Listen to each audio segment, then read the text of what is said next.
Hola, ¿qué pasa? Hoy vamos a meternos ya en lo gordo, en lo magro de la propia cultura griega.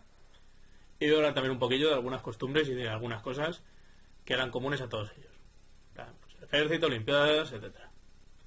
Así que nada, espero que os mole. Venga, adentro. Bueno, vamos a empezar ya con el meollo de lo que sería propiamente dicho la civilización griega. Recordemos que en el anterior vídeo comenté que después de la desaparición de los micénicos y los minoicos, hubo un periodo en el que no se sabe lo que ocurrió, que era la época oscura. Bueno, pues este periodo se considera que termina con la primera Olimpiada, de eso hablaremos después, que es cuando podemos decir que empieza la civilización griega. ¿Y por qué empieza esta civilización? Pues porque toda una serie de tribus que había por esta región se juntaron y formaron las polis. Esto fue un periodo largo, no fue de repente, oye tío, nos juntamos y vamos a fundar una poli. Fue a lo largo de mucho tiempo. Estas tribus se fueron juntando y hicieron pues lo que se conoce como polis o ciudades-estado. Eran ciudades que tenían su autonomía, sus propias leyes, su gobierno, su ejército, y ejercían esta influencia en un territorio. Y había pues muchas polis. Y de esta manera se articulaba la sociedad griega. ¿Cómo se gobernaban estas polis? Bueno, pues hubo distintos tipos de gobierno a lo largo de la historia. Al principio, cuando estas tribus se juntaron, las polis eran gobernadas por los jefes de las tribus. Las tribus que habían formado estas polis hacían como un consejo y decidían pues cómo se iban a hacer las cosas. Con el tiempo esto cambió y ya no eran los jefes, sino que era la gente que tenía más poder, que tenía más dinero, que eran los aristoi, los que gobernaban estas polis.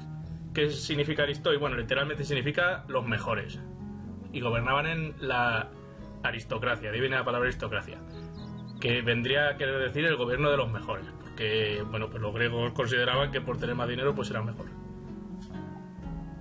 Y esto se estuvo manteniendo durante bastante tiempo. De hecho, muchas ciudades siguieron gobernándose así, como sería por ejemplo Esparta. ¿Pero qué ocurrió? Recordemos que en el anterior vídeo comenté que el suelo griego era muy malo para la cosecha.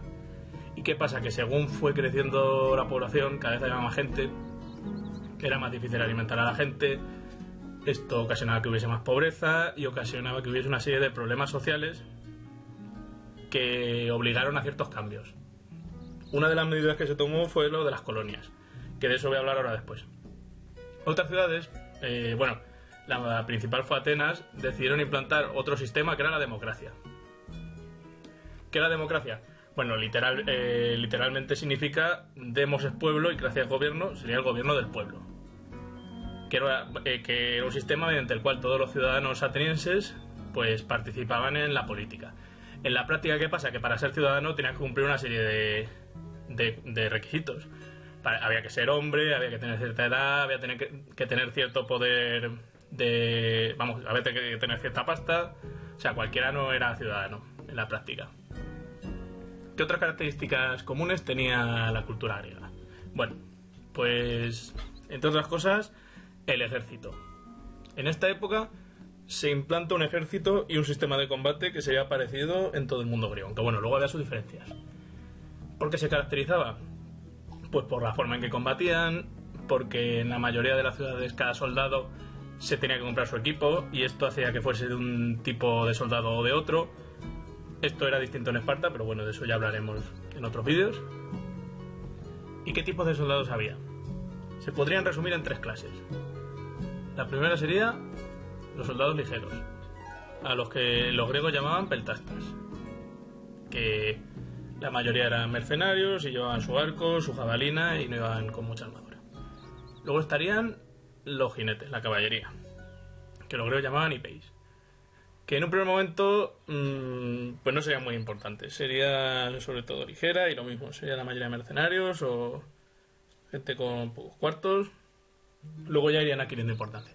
Y el tercero, que es el más importante y en el que se basaba el ejército griego, eran los hoplitas, que eran los soldados pesados, que son los que más conocemos. Y llevaban un tipo de equipamiento muy concreto. Estos hoplitas combatían en un estilo de combate que conocemos como la falange, que era básicamente, pues aprovechando que iban muy acorazados, se juntaban todos los soldados mucho y utilizaban sus escudos para protegerse. Cada soldado se protegía a sí mismo y al soldado que tuviese a su izquierda con el escudo. ¿Qué equipamiento tenían los hoplitas? Pues normalmente era la lanza, que dependiendo de la época y de la necesidad pues podía ser más larga o más corta, que era pues para cuando el enemigo estuviese lejos. La espada, ya para cuando el enemigo estuviese más cerca. Además podían combinarlas y los soldados atrás usar la lanza y los delante la espada y tal. Y luego, para defenderse, utilizaban su casco, que lo mismo dependía de la época, era de una forma o de otra. El escudo, al que los griegos llamaban aspis, era un escudo de madera recubierto con bronce que solían pues decorar. Y era realmente la base de la defensa. Era muy importante este escudo, por lo que he dicho antes, porque cada soldado pues se defendía a sí mismo y a su compañero. La coraza, que podía ser de bronce o podía ser de cuero o incluso de lino, ya dependiendo de los cuartos de cada soldado. Y las grebas, que es la armadura que llevaban en las piernas, normalmente de rodillas para abajo. Entre las grebas, el escudo y el casco, en teoría el soldado tenía protegido todo el cuerpo. Bueno, y luego otra cosa importante en esta época eran las Olimpiadas. Como ya he dicho antes, podemos definir que la época de la civilización griega empieza con las primeras Olimpiadas, en el siglo VIII. ¿Por qué eran tan importantes? Bueno, se celebraban cada 4 años, igual que hoy en día. Y se celebraban para todo el mundo griego, todas las ciudades participaban. En esta época se hacía lo que se llamaba la tregua olímpica, que era que aunque hubiese guerra entre las ciudades, durante este tiempo tenían que estar en paz, porque esto era más importante. Y tenían que saber que la guerra no iba a afectar a las Olimpiadas. Era una cuestión casi religiosa. ¿Qué tipo de pruebas había en estas Olimpiadas? Bueno, había básicamente de tipo atlético, que era pues carreras, lanzamiento de jabalina, salto de longitud. De tipo hípico, carreras de caballos. Y de lucha. Había distintos tipos de competiciones de lucha. Había una de hecho que era ultraviolenta, que era una especie de lucha libre en la que todo valía, que podía incluso acabar en muerte en algunos casos, aunque bueno, no era exactamente igual que la lucha libre de hoy en día, porque aquí se pegaban de verdad, pero bueno. Y este momento pues era muy importante para las ciudades, pues para fardar, para decir que mi ciudad es mejor que la tuya, no sé qué. Y era muy prestigioso pues ganar en estas competiciones. Entonces las ciudades se lo tomaban muy en serio. Bueno, y como hemos dicho antes, el tema de las colonizaciones fue muy importante en Grecia, porque sirvió para que las ciudades liberasen ese excedente de población que tenían, y los griegos establecieron colonias por todo el Mediterráneo. Todo lo que ves en verde había colonias griegas. Bueno, en primer lugar, pues colonizaron las islas, colonizaron Asia Menor, y luego hubo 2 oleadas importantes. La primera fue al oeste. Aquí sus principales colonias fueron en el sur de Italia, que es lo que se conoció como la Magna Grecia,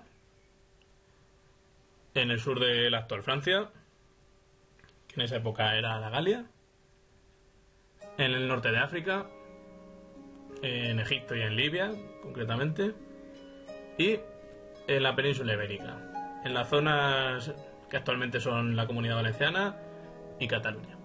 Y luego hubo una segunda oleada de colonizaciones que se extendió sobre todo por el Mar Negro.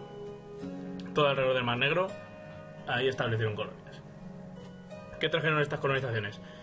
Bueno, pues fueron muy importantes tanto para los griegos como para los pueblos con los que se encontraban, porque allá donde se encontraban con otra cultura, pues había un intercambio.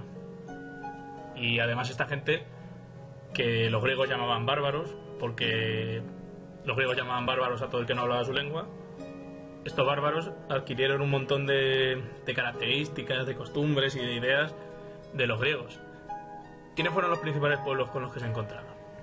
En primer lugar, los fenicios, que estaban por Oriente Próximo, pero que también establecieron un montón de colonias en el Mediterráneo, sobre todo en el norte de África y en la península ibérica.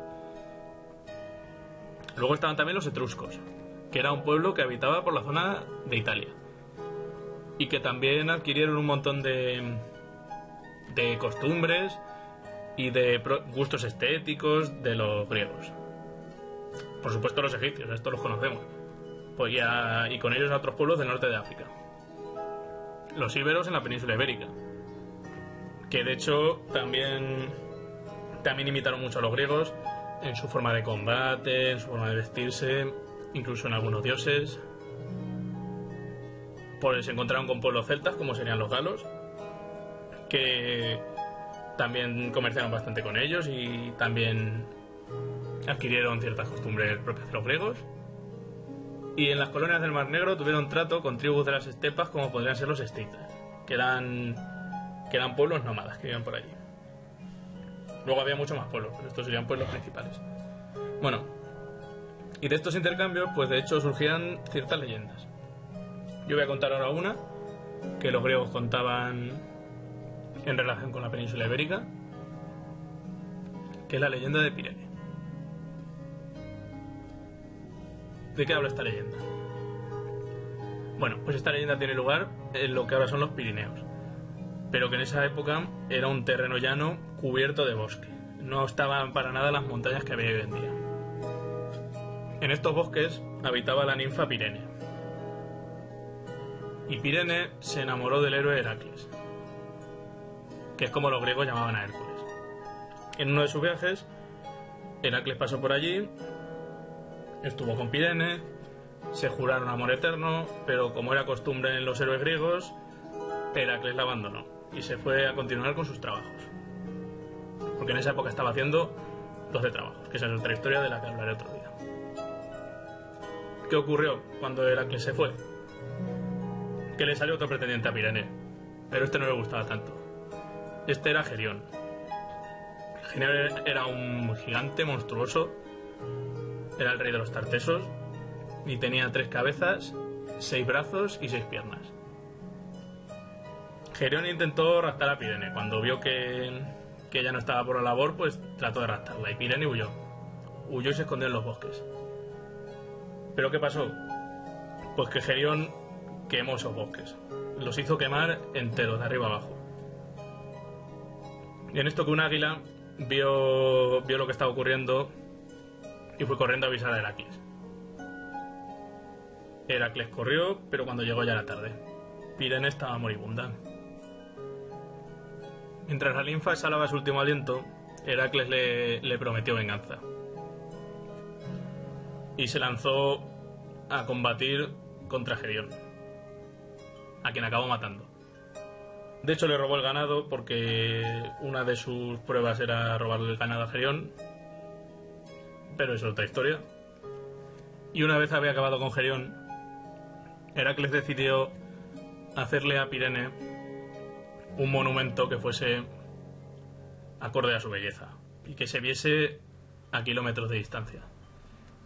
Entonces comenzó a apilar piedras y bloques de piedra gigantescos, y con sus propias manos Heracles creó los Pirineos, que siguen aquí como monumento en honor a Pirene. Bueno, y eso es un poco la leyenda y la época arcaica de Grecia. Próximo día continuaré con el periodo clásico, hablaré un poco de las principales ciudades, etcétera. Así que nada, hasta luego.